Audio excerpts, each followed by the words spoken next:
सोचो आप एक पजल सॉल्व कर रहे हो।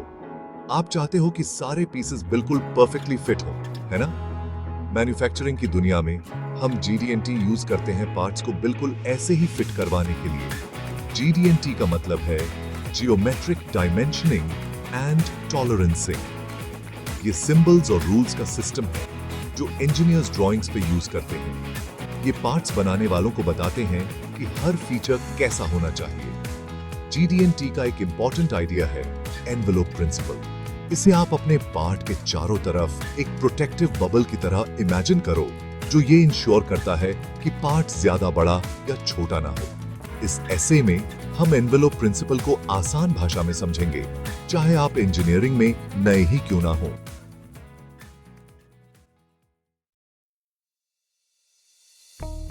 तो एनवेलोप प्रिंसिपल होता क्या है?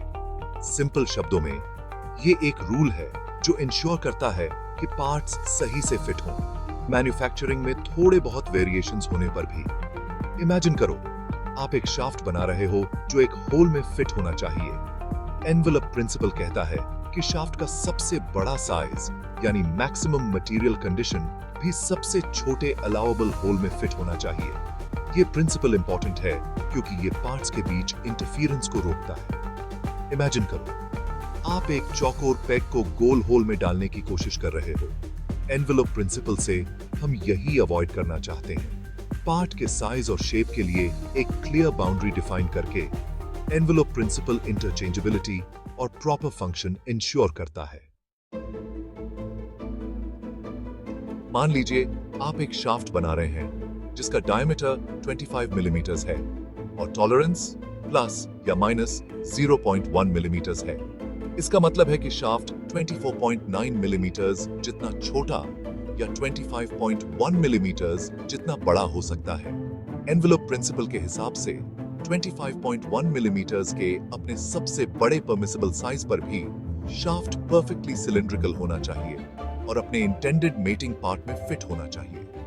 यह इंश्योर करता है कि मैन्युफैक्चरिंग वेरिएशंस होने पर भी शाफ्ट हमेशा अपने कॉरेस्पॉन्डिंग होल में बिना किसी प्रॉब्लम के फिट होगा। यह एग्जाम्पल दिखाता है कि एनवेलोप प्रिंसिपल फंक्शनैलिटी मेंटेन करने और असेंबली प्रॉब्लम्स को रोकने में कैसे मदद करता है। सेक्शन 4, मैन्युफैक्चरिंग में एनवेलोप प्रिंसिपल की इंपॉर्टेंस। एनवेलोप प्रिंसिपल मैन्युफैक्चरिंग के लिए एक सेफ्टी नेट की तरह है। यह इंश्योर करता है कि टॉलरेंस जोन्स के अंदर बनाए गए पार्ट्स हमेशा सही ढंग से असेंबल और फंक्शन करेंगे। यह मास प्रोडक्शन में स्पेशली इंपॉर्टेंट है, जहां पार्ट्स लार्ज क्वांटिटीज में बनाए जाते हैं और अक्सर इंटरचेंजेबल होने चाहिए। इमेजिन करो, अगर हर एक पार्ट को कस्टम फिटेड करना पड़े, यह बहुत बड़ा लॉजिस्टिकल नाइटमेयर होगा। एनवेलोप प्रिंसिपल को फॉलो करके मैन्युफैक्चरर्स अपने प्रोडक्ट्स में कंसिस्टेंसी और रिलायबिलिटी इंश्योर कर सकते हैं। यह वेस्ट और रीवर्क को कम करने में भी मदद करता है, क्योंकि पार्ट्स के डायमेंशनल इश्यूज के कारण रिजेक्ट होने की संभावना कम होती है। एनवेलोप प्रिंसिपल के बिना मैन्युफैक्चरिंग एक गेसिंग गेम होगा और प्रोडक्ट्स की क्वालिटी और रिलायबिलिटी कॉम्प्रोमाइज होगी।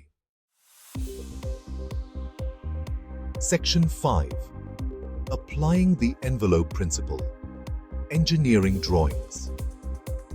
इंजीनियर्स ड्राइंग्स पर GD&T सिंबल्स का यूज करके एनवेलोप प्रिंसिपल और अदर टॉलरेंसेस को कम्युनिकेट करते हैं।